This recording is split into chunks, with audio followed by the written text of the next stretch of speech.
Daeho Kim wiped the sweat from his forehead as he swung the heavy mining tool against the asteroid rock.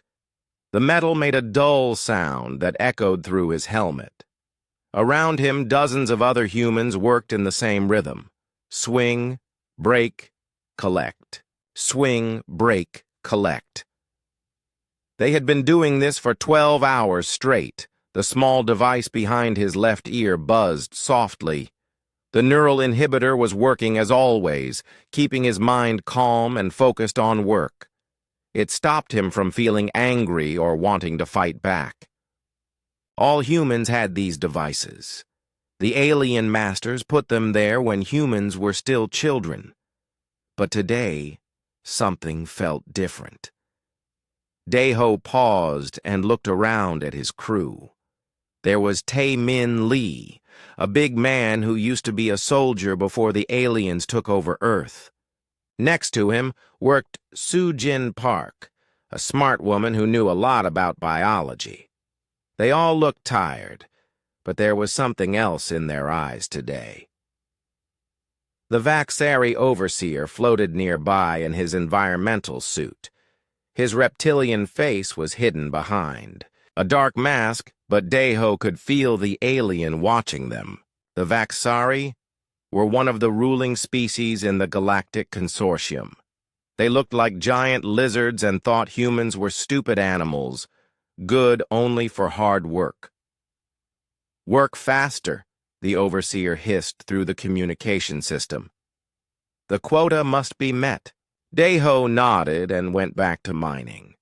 But as he worked, he noticed that his anger was not going away like it usually did. The inhibitor should have made him calm by now. Instead, he felt more and more frustrated with each swing of his tool.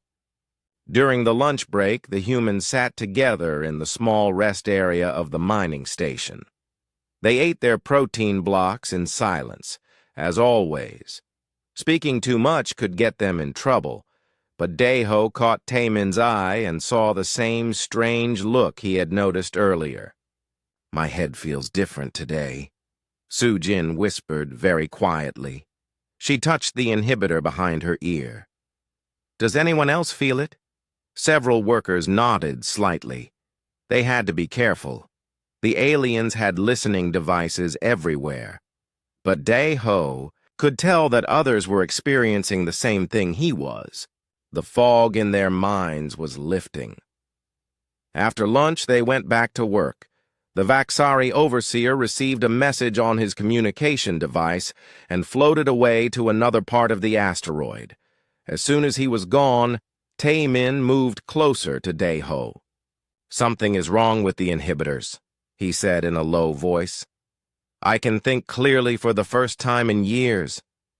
"Me too," Daeho replied. "But we have to be careful. If they find out..." "They will kill us," Soo-Jin finished. She had moved close enough to hear them. "But maybe this is our chance." Daeho looked at the woman. Before the invasion, she had been a scientist. The aliens forced her to work in the mines because they said humans were too stupid for real science. But now, with her mind clearing, he could see the intelligence returning to her eyes. "What do you think is happening?" he asked her. Soo-Jin thought for a moment. "The inhibitors use a bioelectric field to suppress certain brain functions. If they are failing, it could be because our bodies are developing resistance. Or maybe the devices are just getting old." "How long do we have before they notice?" Tae-Min wanted to know. "Not long," she answered. "They monitor our behavior patterns. If too many of us start acting differently, they will investigate." The three of them worked in silence for a while, thinking about what to do. Around them, other humans continued their labor, but Daeho could see that more of them were looking alert and aware. The change was spreading. When their shift ended, the workers returned to their living quarters in the lower levels of the mining station. The rooms were small and cramped, with metal walls and dim lights. Humans were packed together like cargo, sleeping on narrow bunks stacked 3 high. That night, Dae-ho lay awake thinking. For the first time in decades, his mind was truly his own. He remembered things from before the invasion. He remembered being free. He remembered fighting back when the aliens first came to Earth. He remembered watching his planet burn as the consortium forces overwhelmed humanity's defenses. The memories hurt, but they also made him angry.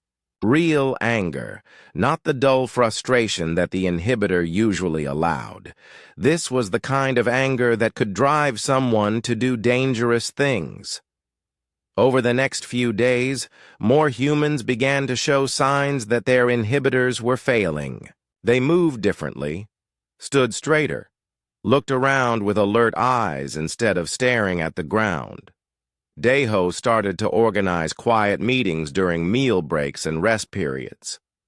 "We need to be smart about this," he told the small group that had gathered around him. "If we try to fight now, they will crush us. But if we can figure out why the inhibitors are failing, maybe we can help others." Soo-jin had been studying her own device when she could. "I think our bodies are adapting," she said. "Humans are good at surviving. Maybe after all these years we are finally learning to resist their technology." "Or maybe," said a quiet voice from the back of the group, "we were always supposed to resist." Everyone turned to look at the speaker. It was Hyun-woo Choi, a thin man who worked in data processing. He rarely spoke to anyone, but now his eyes were sharp and focused. "What do you mean?" Dae-ho asked. "I access the alien databases as part of my work," Hyun-woo explained. "I have been reading files about human biology. There are things in our genetic code that they do not understand. Sequences that seem to have no purpose. But what if they do have a purpose? What if they are supposed to activate under certain conditions?" The group was quiet as they thought about this. The idea that humans might have hidden abilities was both exciting and frightening. "We need more information," Dae-ho decided, "and we need to spread the word carefully to other work crews. If this is happening to us, it might be happening to humans all over the galaxy." As the days passed, the resistance began to grow. Humans who had been slaves for generations were waking up and remembering who they used to be. They shared information, made plans, and prepared for whatever was coming. Dae-ho knew they were walking a dangerous path. The aliens had controlled humanity for over 200 years. They had weapons and technology that humans could barely imagine. But for the first time since the invasion, he felt hope. The chains that had bound humanity's minds were breaking. And once the mind was free, Dae-ho believed, the body would follow. The question was whether they could free themselves before their masters noticed what was happening. In the darkness of the mining station, revolution was beginning, and the aliens had no idea what they had awakened. Soo-jin Park stared at the microscope display in the alien research facility. For months now, she had been studying human blood samples under the supervision of a Nethek scientist. The crystalline being floated nearby, its body made of living crystal that changed colors as it thought. The Nethek believed humans were useful for biological research because they reproduced quickly and had interesting genetic variations. What they did not know was that Soo-jin's inhibitor had been failing for weeks now. Her mind was sharp and clear, and she was learning things that would shock her captors. "The samples show unusual activity," the Nethek scientist hummed in its musical voice. "The dormant sequences are becoming active." Soo-jin nodded and pretended to be confused. "What does that mean, Master Veltar?" "Your species carries genetic code that serves no apparent purpose," Veltar explained. "We have studied it for decades but never understood its function. Now something is triggering these sequences to activate." Soo-jin's heart raced, but she kept her face blank. "Is that bad?" "Unknown," Veltar replied. "We must study this phenomenon more closely. Prepare samples from the new arrivals." The new arrivals were humans from a mining station that had experienced what the aliens called behavioral anomalies. Su-Jin knew it was Daeho's crew. They had been brought here after their inhibitors started failing. Most were now in holding cells, waiting to be experimented on. That evening, Su-Jin made her way to the communication center where Ji-hye Nam worked. Ji-hye was a small woman with quick hands and clever eyes. Her job was to monitor alien communications between star systems. Like Su-Jin, her inhibitor had failed, and she had been secretly gathering information. "Any word from other facilities?" Su-Jin asked quietly as they walked through the corridors. "Yes," Ji-hye whispered back. "It is happening everywhere. Mining stations, research facilities, agricultural worlds. Humans across the entire galaxy are experiencing inhibitor failures." They entered a supply closet and closed the door behind them. Ji-hye pulled out a small device she had built from stolen alien components. "I have been monitoring consortium military channels," she said. "They are scared. The Cathara sent emergency reports to the Consortium Council yesterday. The Cathara were insect-like aliens with hive minds. They controlled several sectors and used humans for agriculture and construction work." "What did the report say?" Su-Jin asked. "Human work efficiency has dropped 30% across Cathara space," Ji-hye reported. "But more importantly, there have been cases of humans attacking their overseers without provocation. The Cathara are calling it a malfunction in human programming." Su-Jin felt a cold chill. "They think we are malfunctioning?" "Worse," Ji-hye said. "I intercepted a communication from the Omnari. The Omnari were beings of pure energy who existed in special containment suits. They were the most advanced species in the consortium and often made the important decisions. The Omnari are recommending immediate termination protocols for all. Humans showing signs of inhibitor resistance," Ji-hye continued. "They want to eliminate the entire species before the malfunction spreads further." Su-Jin's blood turned cold. "How long do we have?" "The Consortium Council is meeting in 3 days to vote on the proposal. If it passes, they will release a biological weapon designed to kill all humans within weeks." The two women sat in shocked silence for a moment. Then Su-Jin's scientific mind began working on the problem. "The genetic sequences that are activating," she said slowly. "I think they are not random. I think they were put there on purpose." "What do you mean?" "When I was studying the samples today, I noticed patterns," Su-Jin explained. "The activated sequences are not just random junk DNA. They appear to be enhancement codes, better reflexes, improved cognitive function, enhanced immune responses." Ji-hye stared at her. "You think someone designed humans to have hidden abilities?" "I think someone knew this day would come," Su-Jin replied. "Someone who understood that humanity would face extinction and would need these abilities to survive." Over the next 2 days, the women worked frantically to gather more information. Su-Jin studied every human sample she could access, while Ji-hye monitored alien communications around the clock. What they discovered was amazing and terrifying at the same time. The genetic sequences were not just activating randomly.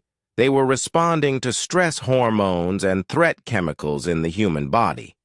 The more danger a human faced, the more abilities were unlocked. Humans who had been exposed to combat situations were developing enhanced reflexes and improved hand-eye coordination. Those facing intellectual challenges were showing increased problem-solving abilities and faster learning rates. Even their immune systems were becoming stronger, able to resist alien diseases that had killed humans for generations. It is like, "We were designed to be the perfect survival species," Sujin told Ji-Hai. "But the abilities only activate when we really need them." The inhibitors, Ji-Hai realized. They were not just controlling our behavior. They were preventing the activation sequences from triggering. Exactly. And now that they are failing, humans are becoming what we were always meant to be. On the third day, Ji-Hai intercepted the results of the Consortium Council vote. The termination protocol had passed by a wide margin. The biological weapon would be deployed within 24 hours. But there was also other news. Reports were coming in from across the galaxy of humans fighting back with unexpected skill and intelligence. A mining crew on Kepler 442b had overwhelmed their Vaxari guards and seized control of their facility.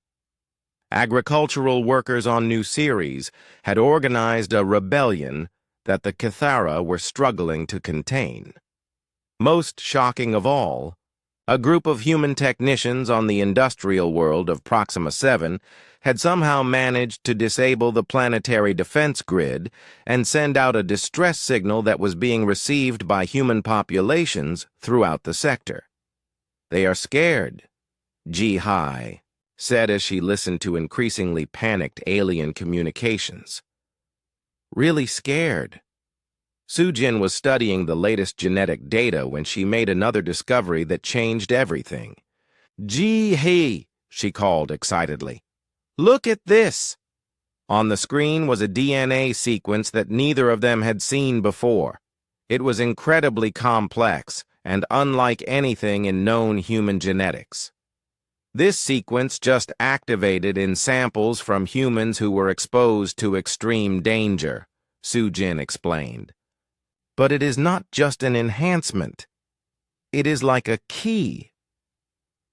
A key to what? "I think it is a key to understanding technology," Sujin said. "Humans with this activated sequence seem to instinctively understand how alien devices work. They can operate complex systems without training." As if to prove her point, an alarm began sounding throughout the facility. Emergency lights flashed red as automated voices announced a security breach. Through the facility's communication system, they heard shouting and the sound of weapons fire. Then a familiar voice came over the speakers. "This is Dae-Ho Kim," the voice said. "All humans report to the main hangar bay. We are leaving." Sujin and Ji-Hai looked at each other in amazement. Somehow, the humans who had been brought here as test subjects had not only escaped from their cells, but had taken control of the entire facility. As they ran through the corridors toward the hangar bay, they saw alien guards lying unconscious on the floor. The humans had not killed them, but they had definitely defeated them with shocking efficiency. In the hangar bay, Dae-Ho and his crew were preparing stolen alien ships for departure. When he saw Sujin and Ji-Hai, his face broke into a grin. "Perfect timing," he said. "We are about to show the galaxy what humans can really do." Sujin realized that everything was about to change. The species that had enslaved humanity was about to discover that they had awakened something far more dangerous than they had ever imagined. Taemin Lee moved through the shadows of the Vaxari supply depot with deadly silence. His enhanced reflexes, awakened by weeks of combat, allowed him to avoid the security sensors with ease. Behind him, 5 other humans followed his lead, each carrying weapons they had taken from their former captors. The Terra Liberation Front had been growing for months. What started as small acts of sabotage had become a coordinated resistance movement across dozens of star systems. Humans were learning to fight with skills they never knew they possessed. "Guard patrol approaching from the east corridor," Mi-Young-ko whispered into her communication device. She was positioned on a hill overlooking the depot, watching for threats through stolen Vaxari binoculars. Taemin held up his hand and his team froze. The genetic enhancements that had activated in their DNA made them natural soldiers. They could sense danger, move without sound, and strike with precision that amazed even themselves. The Vaxari patrol passed by without noticing the humans crouched in the darkness. When they were gone, Taemin's team moved quickly to their target, the depot's main power generator. Sang-Ho Yoon, a former engineer who had learned to build weapons from salvaged alien technology, placed his explosive device against the generator housing. The bomb was crude but effective, built from materials stolen during previous raids. 60 seconds, he whispered. The team began their retreat, moving with practiced efficiency toward the escape route Mi-Young had mapped out for them. But as they reached the depot's outer perimeter, alarms began blaring throughout the facility. They found the device too early, Taemin realized. "Run!" The humans sprinted across the open ground as Vaxari guards poured out of the depot. Energy weapons fired at them, lighting up the night with deadly beams of plasma. But the humans moved. With inhuman speed and agility, dodging shots that should have killed them. Behind them, the explosive device detonated with a massive roar. The depot's power generator erupted in flames, and secondary explosions began destroying the stored supplies that the consortium forces desperately needed. Mi-Young had stolen a Vaxari transport vehicle and was waiting at the rendezvous point. The team piled in just as pursuing guards reached the area. Mi-Young's enhanced reflexes allowed her to pilot the alien vehicle like she had been flying it for years, even though she had never seen one before the invasion. "Another successful mission," Taemin said as they sped away from the burning depot. But his satisfaction was mixed with sadness. Success was coming at a terrible price. The consortium had retaliated against every act of resistance with brutal reprisals. For every supply depot destroyed, they executed hundreds of innocent humans. For every guard killed, entire work crews were eliminated. The alien rulers were trying to teach humanity that rebellion was futile. But their strategy was backfiring. Each atrocity only made more humans angry. And angry humans were dangerous humans, as the activation sequences in their DNA responded to stress and threat by unlocking more abilities. "We got a message from Daeho's group," Mi-Young reported as she piloted the transport through the darkness. "They successfully rescued 300 humans from the research facility on Titan 7, but the casualties were heavy." Taemin nodded grimly. Rescue missions were the most dangerous operations the Resistance attempted. The aliens guarded human prisoners carefully because they knew how valuable they were as test subjects and laborers. "What about Sujin's intelligence network?" he asked. "Still operational," Mi-Young replied. "Ji-Hai has been monitoring consortium communications. The aliens are becoming more desperate. Some species are starting to question whether the human problem can be solved through force." This was encouraging news. The Galactic Consortium was not as unified as it appeared. It was an alliance of convenience between species that had their own agendas and rivalries. If the human uprising could exploit those divisions, it might have a chance. When they reached the hidden base that served as their headquarters, Taemin found dozens of new refugees waiting for them. These were humans who had escaped from work camps and research facilities across the sector. Many were injured and traumatized, but their eyes held something that had been missing for generations: hope. Among the new arrivals was Wan Shik Lim, a man who had been enslaved on an agricultural world run by the Kithara. He had organized a rebellion that freed thousands of humans before escaping in stolen ships. The insect minds are confused, Wanshik reported. They cannot understand how humans are learning to resist their pheromone control systems. Their hive workers are becoming inefficient because they spend too much time watching for signs of rebellion. This was part of a pattern that intelligence reports were showing across the galaxy. The alien species that made up the consortium were all struggling to deal with the human uprising. Each had different methods of control, and each was finding that humans could adapt to overcome them. The Vaxari relied on fear and physical intimidation, but humans were learning to fight back with weapons and tactics that neutralized the aliens' natural advantages. The Nethek used complex psychological manipulation, but human minds were developing resistance to their mental influence. Most disturbing to the aliens was the discovery that humans were learning to use captured technology with frightening speed. Equipment that should have required years of training to operate was being mastered by humans in days or even hours. It is the genetic sequences, Sujin had explained in her last report. The activation codes include enhanced learning abilities. Humans can now understand complex systems by examining them briefly. Ye Jin Oh, a young woman who had become the Resistance's top technology specialist, demonstrated this ability during a planning meeting.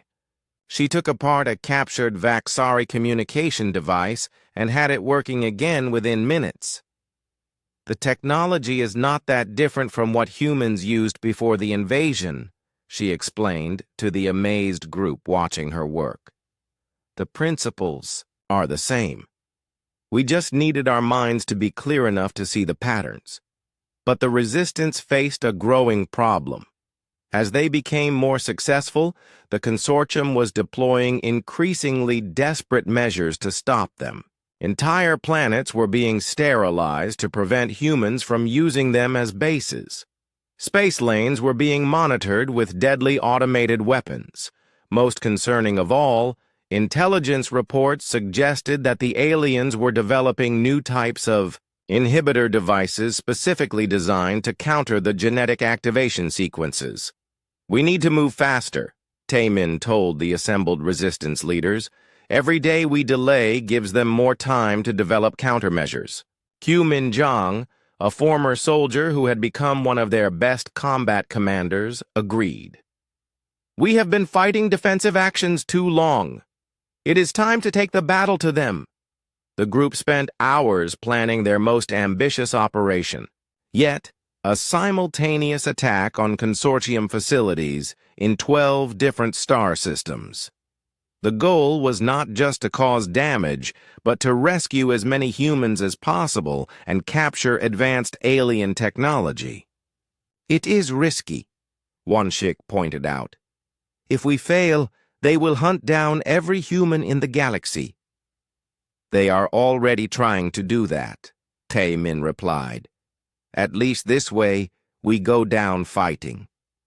As the meeting broke up and the resistance leaders prepared to return to their cells across the galaxy, Taemin felt a mixture of pride and fear. Pride because humans had proven they could fight back against impossible odds. Fear because he knew the aliens would not give up easily. The genetic programming that had awakened in humanity was making them stronger, smarter, and more capable with each passing day. But it was also making them targets for complete annihilation. The war was entering a new phase. Soon, one species would be kneeling before the other. The question was which one would survive to see that day. Deep beneath the ruins of what had once been New Sydney on Earth, Dongjun Seo carefully brushed dirt away from ancient stone carvings. The symbols were unlike anything in human history, yet somehow they seemed familiar. His enhanced pattern, Recognition abilities, awakened by the genetic activation sequences, allowed him to see connections that had been invisible to archaeologists for centuries. "This changes everything we thought we knew about human origins," he whispered to Yunji Han, who was documenting the discovery with a stolen alien scanning device.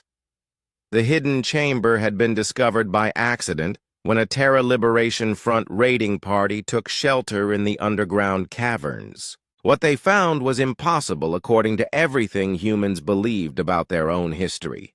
The chamber was clearly ancient, built long before human civilization had developed writing or complex tools. But the technology embedded in the walls was more advanced than anything the Galactic Consortium possessed. Most shocking of all, the genetic scanners they had brought detected human DNA traces in the construction materials. "Read this section," Yunji said, pointing to a series of symbols that seemed to glow faintly in the darkness. Her enhanced intuition, another gift of the activation sequences, was telling her these symbols were important. Dongjun studied the carvings. The genetic improvements to his cognitive abilities allowed him to process complex pattern recognition at incredible speed. Within minutes, he began to understand what they were looking at. "It is a message," he said slowly. "A message from someone called the Primarchs.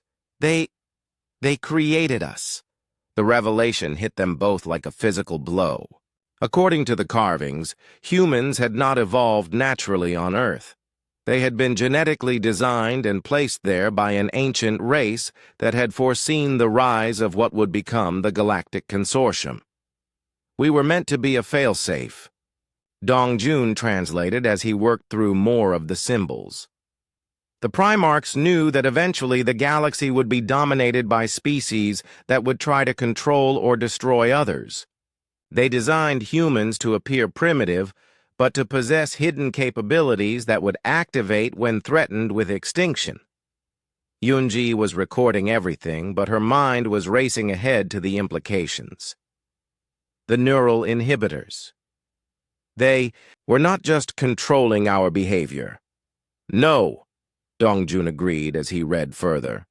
"They were preventing the activation of abilities that were programmed into us from the beginning. Enhanced reflexes, accelerated learning, instinctive understanding of technology, improved cognitive function. We were designed to be the perfect survival species. The chamber contained more than just historical information. There were technical specifications for weapons and technologies that made consortium equipment look primitive. But most importantly, there were detailed genetic maps showing exactly how the human enhancement systems worked. We need to get this information to Su Jin," Yunji said. "If she can understand how the activation sequences function, maybe she can help more humans unlock their abilities." But as they prepared to leave the chamber, Dongjun made one more discovery that changed everything they thought they knew about the war. "Yunji," he called urgently, "look at this." The final section of carvings showed images of the Primarchs themselves. They looked exactly like humans, but with clear signs of the same genetic enhancements that were now manifesting in the resistance. Fighters. Enhanced humans were not the result of the activation sequences. They were what humans were supposed to be all along. "We are not becoming something new," Dongjun realized. "We are finally becoming what we always were." The information they had discovered was transmitted to resistance cells across the galaxy within hours. The effect on human morale was dramatic. Learning that they were not just fighting for survival, but reclaiming their true nature gave the resistance new purpose and determination. Su Jin received the genetic data while she was working in a hidden laboratory on the outer rim colony of Kepler 438b. She had been studying the activation sequences for months, trying to understand how they worked and why they were becoming more powerful over time. This explains Everything, she told Daeho when he arrived to check on her progress. The inhibitors were not just suppressing aggression and independence, they were blocking access to our true genetic heritage. Can you use this information to help more humans? He asked. I think so, Sujin replied. But there is something else. According to the Primarch records, the activation sequences respond. To more than just physical danger, they respond to purpose. What do you mean? Humans who are fighting for something they believe in, protecting others, working toward a goal larger than themselves, their abilities develop faster and stronger than those who are just trying to survive. This discovery led to a major change in resistance strategy. Instead of just focusing on sabotage and rescue missions, the Terra Liberation Front began organizing humans around larger purposes. They established schools to teach freed humans about their true heritage. They created workshops where people could learn to use their enhanced abilities constructively. Most importantly, they began planning for what would come after the war. Yoon-ji, with her talent for strategic thinking enhanced by the genetic programming, developed detailed plans for a post-consortium galaxy where no species would dominate others. We are not fighting to replace the aliens as galactic rulers, she explained to a gathering of resistance leaders. We are fighting to create a system where every species can develop freely without fear of slavery or extinction. This message resonated powerfully with humans across the galaxy. As word spread about the Primarch discoveries and the true nature of human potential, the resistance transformed from a desperate survival movement into a liberation crusade. The genetic enhancements continued to develop at an accelerating pace. Humans who had never seen alien technology were learning to operate starships and weapons systems with intuitive ease. Former laborers were becoming tactical geniuses. Scientists like Sujin were making breakthrough discoveries at an unprecedented rate.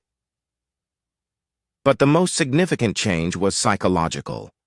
For the first time since the invasion, humans began to see themselves not as victims or slaves, but as the inheritors of an ancient legacy. They were the children of a species that had been wise enough and powerful enough to plan for the liberation of the galaxy thousands of years in advance. The aliens noticed the change immediately. Consortium reports described humans becoming more confident, more organized, and far more dangerous than before. What had started as random acts of rebellion was becoming a coordinated military campaign. They are no longer behaving like a primitive species, one Vaxari commander reported to his superiors. Their tactical abilities have improved beyond all reasonable expectations. They anticipate our strategies and counter them with frightening efficiency. Similar reports came from all consortium species. The Cathara complained that human workers were no longer responding to pheromone control. The Nethek reported that their psychological manipulation techniques had become ineffective. Even the advanced Omnari admitted they were having difficulty understanding the rapid changes in human capabilities. But the discovery that worried the aliens most was that humans were learning to work together on a scale never seen before. The genetic programming included enhanced empathy and communication abilities that allowed humans to coordinate complex operations across vast distances. It is like they are becoming a hive mind, but one that preserves individual consciousness, an Omnari observer noted. We have never encountered anything like this before. The Consortium Council called emergency sessions to address what they were now calling the human crisis. Some species wanted to negotiate, others demanded immediate genocide. But as they debated, humans continued to grow stronger and more capable. In hidden bases across the galaxy, the Terra Liberation Front was preparing for the next phase of their campaign. They had learned who they really were and what they were capable of. Now it was time to show the galaxy that the age of consortium domination was coming to an end. The species that had sought to chain the most dangerous beings in the galaxy were about to discover just how terrible their mistake had been. The prison world of Kelthara had been designed to be escape-proof. Its red sun emitted radiation that was deadly to most species, while automated defense systems monitored every inch of the planet's surface. For 200 years, no prisoner had ever successfully escaped from its heavily fortified compounds. Taemin Lee studied the fortress through his enhanced vision as he lay hidden in the rocky hills surrounding the main prison complex. His genetic improvements had given him eyesight that could function perfectly in the dim red light that filtered through Kelthara's toxic atmosphere. Behind him, nearly 1,000 human fighters waited for his signal. They had arrived in captured consortium ships, using forged identification codes that Yejin-O had created from stolen alien databases. The operation was the largest military action the Terra Liberation Front had ever attempted. Guard rotation. In 30 seconds, Mi-Young-Ko reported through the communication network. She was positioned near the prison's landing pad with a team of technical specialists.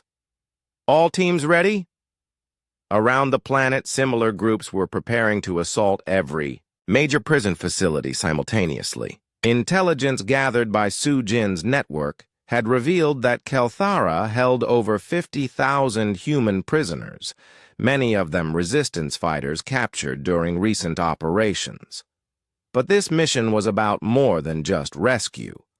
The humans had learned that Kelthara was also the location where the consortium was developing new types of neural inhibitors specifically designed to counter the genetic activation sequences. Remember, Taemin spoke quietly into his communicator, we are not here for revenge. We are here to free our people and prevent the aliens from enslaving anyone ever again. The signal came at exactly midnight local time. Across Kelthara, human teams struck at consortium facilities with precision and coordination that amazed even themselves. Their enhanced abilities allowed them to move through alien defenses like they had been studying them for years instead of days. Taemin's group hit the main fortress with devastating efficiency. Sang Ho Yoon's improved explosives devices brought down the outer walls within minutes.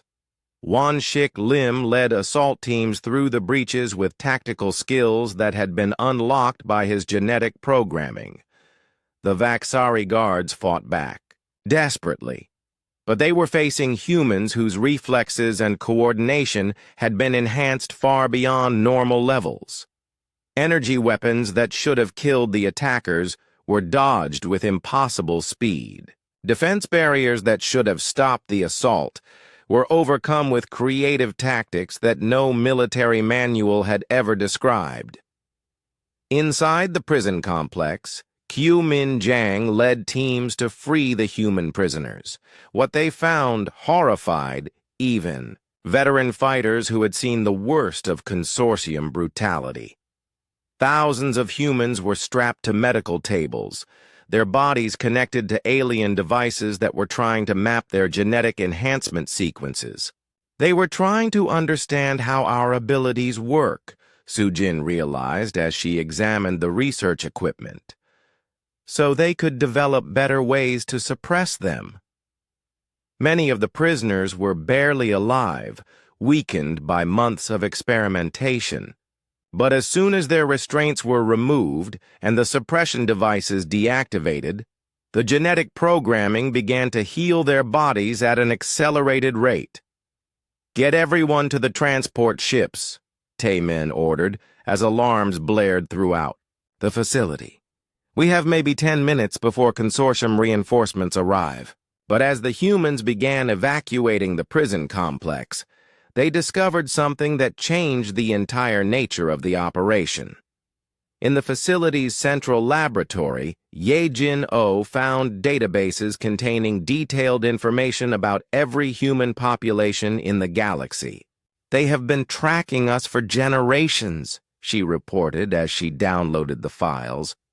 "Not just our locations, but our genetic profiles, family relationships, psychological evaluations, everything." The databases revealed the true scope of the consortium's plans. The aliens had not just wanted to enslave humanity.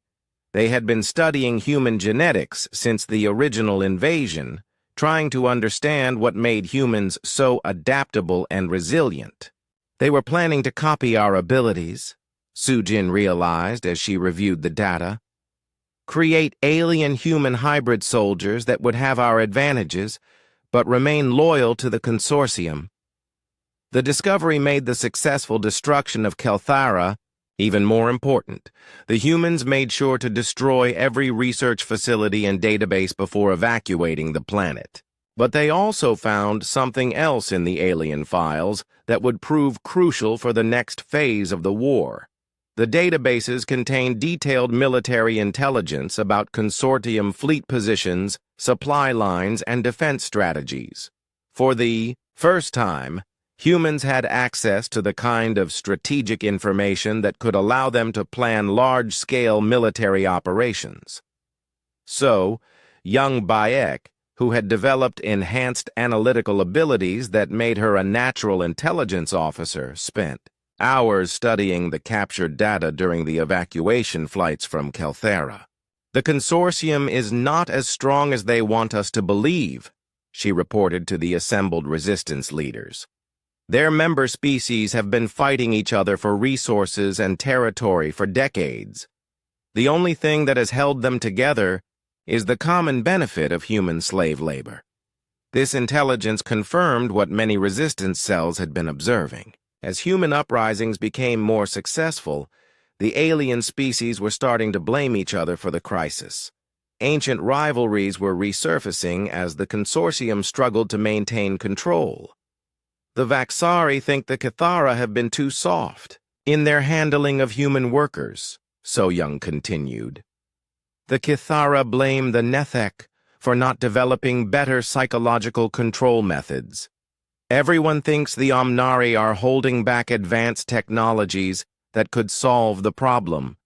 Yunji Han saw the strategic opportunity immediately. "We can use their divisions against them. Instead of just fighting the consortium as a unified enemy, we can encourage their member species to fight each other." The next phase of human operations focused on exploiting these alien rivalries. Instead of attacking all consortium targets, equally, the resistance began staging operations designed to make it look like different alien species were sabotaging each other. When humans destroyed a Vaxari supply convoy, they left evidence suggesting Cathara involvement. When they sabotaged Nethek research facilities, they planted clues pointing to Omnari interference. The aliens' natural suspicions and prejudices did the rest. Within months, what had been a unified response to the human crisis became a series of interspecies conflicts. Vaxari and Cathara forces fought battles over disputed territories, while humans slipped away with valuable prisoners and resources. Nethek and Omnari diplomatic relations collapsed as each side accused the other of secret dealings. But the humans knew that their psychological warfare tactics would only work for so long.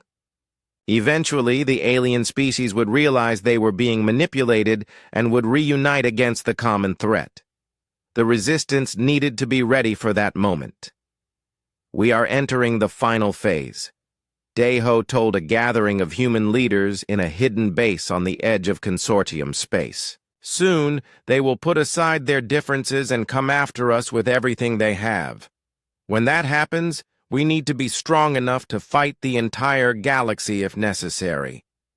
The genetic programming that had awakened in humans was continuing to evolve and develop. Enhanced individuals were displaying abilities that went far beyond what the original Primarch records had described. Some humans could now interface directly with alien computer systems using only their thoughts. Others had developed intuitive understanding of physics and engineering that allowed them to improve captured alien technology. Most remarkably, humans were learning to work together in ways that created collective abilities greater than the sum of individual enhancements. Coordinated groups could solve problems and overcome challenges that would have been impossible for any single person. "We are becoming something new," Sujin observed during one of her research sessions. "Not just enhanced humans, but a truly evolved species. One designed not just for survival, but for leadership." As reports came in of successful operations across dozens of star systems, it became clear that the balance of power in the galaxy was shifting. The species that had enslaved humanity for centuries were discovering that they had created their own replacement. The chains were breaking, and the slaves were becoming the masters. Soon, it would be time for the final confrontation that would determine who would rule the galaxy and who would kneel in submission. The consortium fleet that emerged from hyperspace near the Arcturus system was the largest military force ever assembled in galactic history.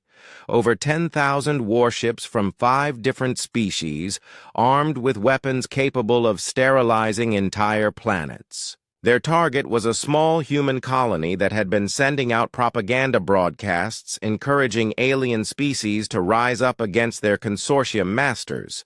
Admiral Zektar of the Vaxari High Command expected the assault to be quick and decisive. His intelligence reports suggested the colony was defended by perhaps 100 stolen ships crewed by escaped human slaves. It should have been a massacre. Instead, it became the consortium's first major defeat. The human fleet that rose to meet. The alien armada was smaller in numbers but operated with tactical coordination that the aliens had never encountered before. Ships moved in perfect formation, anticipating enemy movements and responding to threats with inhuman precision. Hyunwoo Choi, now commanding a captured consortium battle cruiser, watched the enemy approach through sensors that had been improved by human engineers. The genetic enhancements that had awakened in his species had given him strategic abilities that allowed him to see patterns and weaknesses that others missed. "They are using standard consortium battle formations," he reported to the other human commanders. "Formation Delta 7, designed for overwhelming firepower against fixed targets." "Perfect," replied Junho An from his flagship. "That makes them predictable." The human fleet split into 3 groups and attacked the alien formation from unexpected angles. Instead of trying to match the consortium's firepower, they used speed and maneuverability to avoid damage while striking at vulnerable points in the enemy ships. More importantly, they fought with a level of cooperation that amazed even themselves. Human commanders shared information and coordinated tactics in real time, creating a collective intelligence that was far superior to individual alien commanders operating independently. "Enemy flagship is targeting our port flank," Mi-Young-ko reported from her position piloting an escort vessel. "Recommend evasive pattern Theta." "Confirmed," Junho responded. "All units, execute Theta maneuver." The human ships moved as one, flowing around the alien attack like water around a stone. Then they struck back with concentrated fire that crippled 3 consortium cruisers in seconds.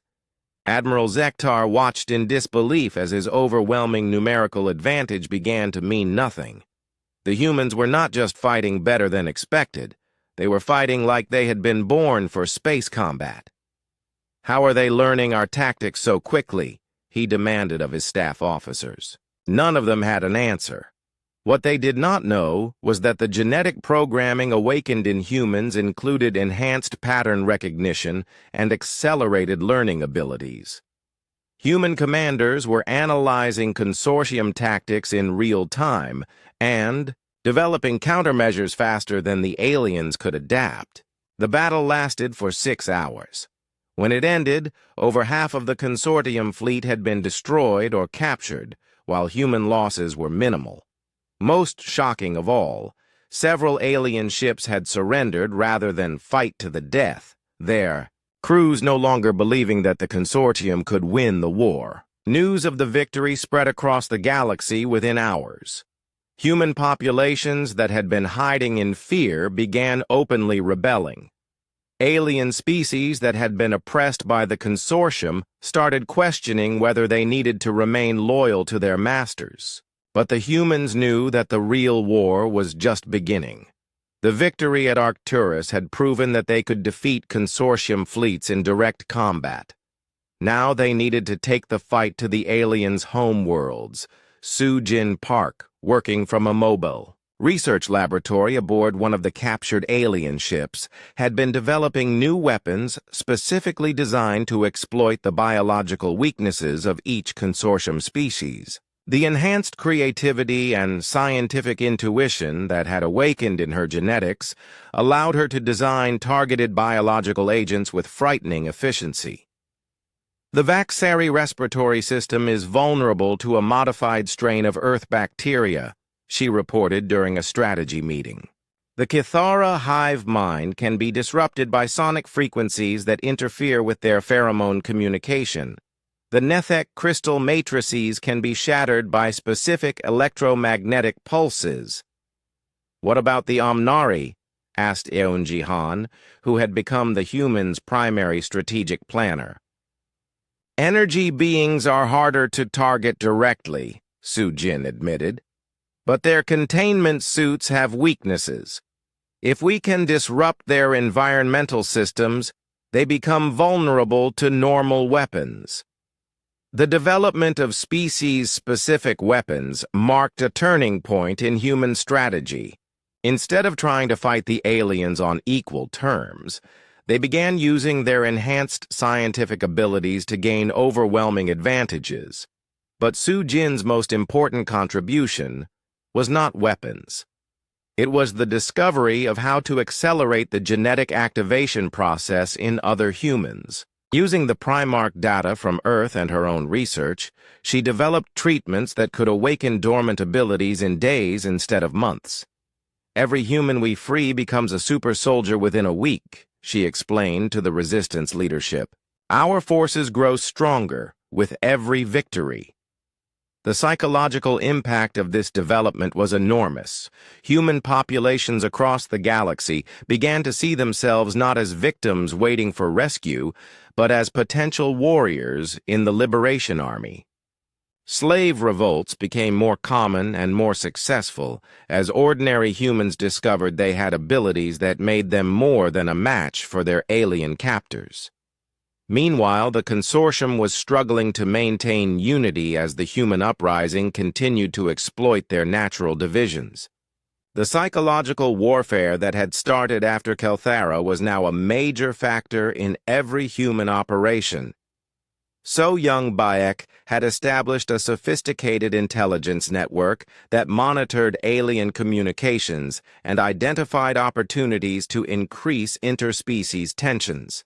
Her enhanced analytical abilities allowed her to craft disinformation campaigns that played on ancient rivalries and suspicions. The Vaxari are convinced that the Kithara are secretly negotiating with human rebels, she reported. The Kithara think the Omnari are planning to abandon the consortium and make a separate peace. The Nethak believe everyone else is plotting against them. These divisions were becoming serious enough to affect military operations. Consortium fleets were spending as much time watching each other as they were hunting human rebels. Resource allocation was becoming a source of constant conflict as each species demanded priority for defending their own territories. But the humans' greatest advantage was not their enhanced abilities or their psychological warfare tactics. It was their unity of purpose. While the alien species fought over resources and status, Humans were united by their shared experience of slavery and their common vision of freedom. "We are not fighting to become the new masters of the galaxy," Deho reminded his followers during a broadcast that reached human populations on thousands of worlds. "We are fighting to ensure that no species ever again has to kneel before another." This message resonated not just with humans, but with many of the alien species that had been forced into the consortium through conquest or economic pressure. Reports began coming in of non-human species joining human-led rebellions or refusing to fight against human forces. The war was becoming something larger than a human uprising. It was becoming a galactic revolution against the entire concept of species-based hierarchy and domination. As human fleets began launching coordinated attacks on consortium strongholds throughout the galaxy, the aliens finally began to understand the full scope of their mistake. They had not just awakened a sleeping giant. They had awakened the galaxy's evolutionary destiny. The species that had sought to chain Earth were discovering that they had instead unchained forces that would reshape the entire galaxy. Soon, they would face a choice that no consortium species had ever imagined having to make: surrender unconditionally or face complete extinction. The hunters had become the hunted, and the galaxy would never be the same. The Vaxari homeworld of Sectara had never been attacked in its 3,000-year history. Protected by massive orbital defense platforms and patrolled by the most advanced fleet in consortium space, it was considered the most secure planet in the galaxy.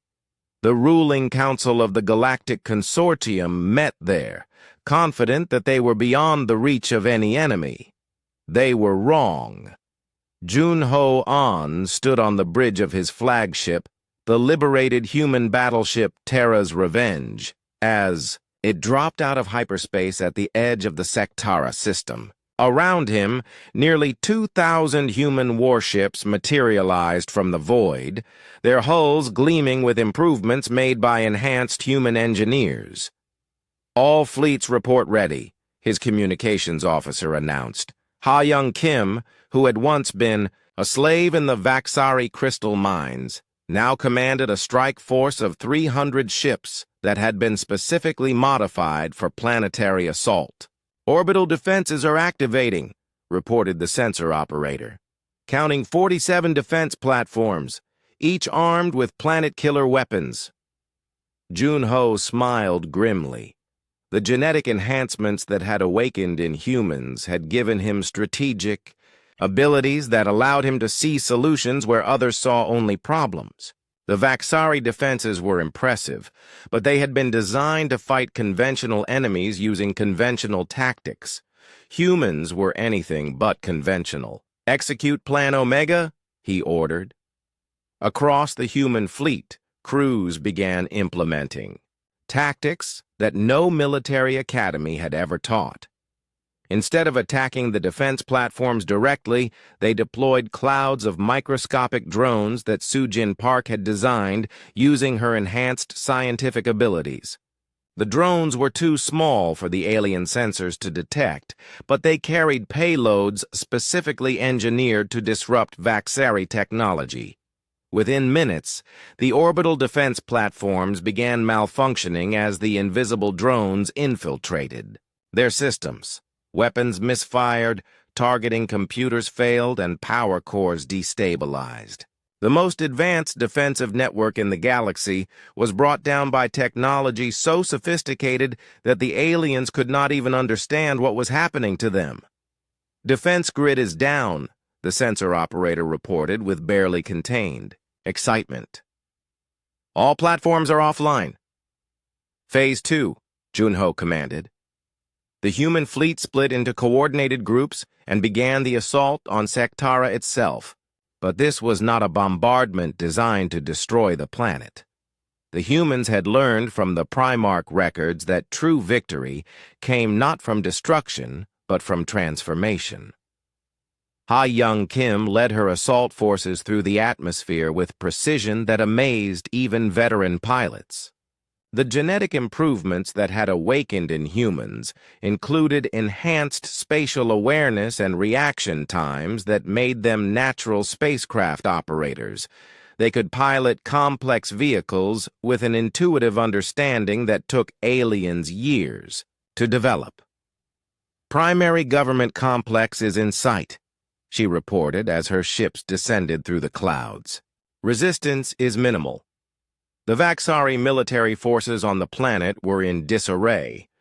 Their entire defensive strategy had been based on preventing enemies from reaching the surface. With the orbital platforms disabled, they had no effective way to stop the human landing forces. More importantly, many Vaxari soldiers were refusing to fight. Reports of human victories across the galaxy had reached even the most isolated military units. The aliens were beginning to realize that resistance was not just futile, but potentially suicidal. "Surrender broadcasts are being transmitted on all frequencies," reported Q Min-jung, who was coordinating the ground assault from his command ship. "Several military bases have already laid down their weapons." This was part of a psychological warfare strategy that Yoon Han had developed. Instead of trying to terrorize the aliens into submission, humans offered them the opportunity to surrender with dignity and fair treatment. The contrast with consortium brutality was stark and effective. As human forces secured the capital city of Sektara, they made a discovery that shocked even the most optimistic resistance leaders. In the deepest vaults beneath the Consortium Council chambers, they found detailed records of every alien atrocity committed against subject species over the past 5 centuries. "It is worse than we thought," So Young-baek reported as she reviewed the captured files. "The Consortium has enslaved or exterminated over 200 species. Humans were just the latest victims in a pattern of galactic genocide that has been going on for centuries." The discovery changed the entire context of the war. Humans were not just fighting for their own freedom, but for justice for countless species that had suffered under consortium rule. More importantly, the files contained evidence that would convince even neutral observers that the alien empire needed to be completely dismantled. But the most significant moment came when the human forces reached the Consortium Council chambers. The ruling council of the galaxy's most powerful empire was found huddled in their emergency bunker, surrounded by the last loyal guards. Admiral Zektar, the Vaxari commander who had led the failed attack at Arcturus, was among the council members. When he saw Junho An enter the chamber, his reptilian features showed an expression that humans had never seen before on an alien face. Complete defeat. "We surrender," he said simply. "The Galactic Consortium yields to human authority." The formal surrender was broadcast across the galaxy within hours. The sight of proud alien rulers kneeling before human commanders sent shockwaves through every star system. Species that had lived in fear of the consortium for generations suddenly realized that their oppressors were not invincible. But even as victory was being celebrated on Sektara, similar scenes were playing out on dozens of other worlds. Human fleets were simultaneously attacking every major consortium stronghold, using coordination abilities that had been enhanced by their genetic programming. Taemin Lee led the assault on the Kithara hive world of Zekth, where billions of insectoid aliens had lived in perfect unity for millennia. His forces used sonic weapons that Su Jin had developed to disrupt the pheromone communications that held the hive mind together. Within hours, the most organized society in the galaxy had collapsed into chaos. Daeho Kim commanded the attack on the Nethek crystal cities of Velshar. The crystalline aliens who had considered themselves intellectually superior to all other species found themselves facing humans whose enhanced cognitive abilities allowed them to predict and counter every tactical move. Mi Young Ko led a strike, force against the Omnari energy realm stations that served as administrative centers for their territories. The beings of pure energy who had thought themselves beyond physical attack discovered that human scientists had learned to disrupt the electromagnetic fields that contained their consciousness. In every case, the pattern was the same. Alien forces that should have been able to defend their homeworlds found themselves outmatched by humans whose abilities had grown far beyond anything the consortium had imagined possible. But the humans did not stop with military victory. As soon as each world was secured, they began implementing the post-war plans that Yoonji Han had developed. Instead of enslaving the conquered aliens, they offered them partnership in building a new galactic civilization. "We are not here to replace one tyranny with another," Daeho announced to the assembled representatives of defeated alien species. "We are here to create a galaxy where every species can develop freely without fear." The genetic programming that had awakened in humans included enhanced empathy and communication abilities that made them natural leaders and diplomats. Former slaves were becoming the architects of a new galactic order based on cooperation rather than domination. Within weeks of the major victories, human administrators were working with alien scientists to develop new technologies. Human teachers were helping alien children learn about concepts like individual rights and democratic governance. Human healers were treating the psychological wounds left by centuries of authoritarian rule. The transformation was remarkable, but it was not complete. Some alien factions refused to accept defeat and continued to fight guerrilla campaigns. Other species remained neutral, waiting to see whether human rule would prove better than consortium domination. Most challenging of all, humans themselves were struggling to adapt to their new role as galactic leaders. The genetic enhancements that made them excellent soldiers and revolutionaries were now being channeled into the more complex tasks of governance and diplomacy. "We have won the war," Junho reflected as he stood in the former consortium council. Chambers, now converted into a center for interspecies cooperation. "Now we have to prove we deserve the victory."